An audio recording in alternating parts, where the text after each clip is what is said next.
A total of 38 candidates are in the fray so far for 5 assembly seats in Assam, where by-election will be held on November 13th as the nomination process concluded yesterday, with 24 nominees submitting their documents on the last day.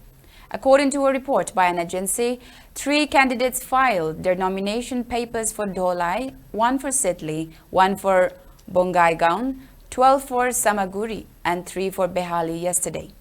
Prominent candidates in the fray so far are BJP's Diplu Ranjan Sharma in Samaguri, AGP's Diptimoy Chowdhury, wife of 8-time party MLA Pani Bhushan Chowdhury in Bongaigaon, Congress Jayata Bora in Behali, and Bodo People's Front's Sudho Kumar Basumatri in Sitli.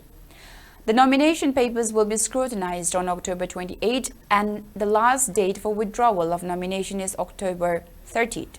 The BJP is contesting 3 of the 5 constituencies, Behali, Samaguri and Dholai, leaving Bongaigaon and Sitli for its alliance partners AGP and UPPL respectively.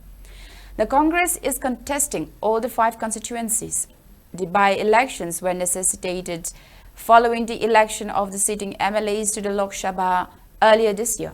Congress Samaguri candidate Tanjil Hussain is the son of sitting MLA Rakibul Hussain, who was elected to the Lok Sabha from Dhubri parliamentary constituency by a record margin of over 10 lakh votes.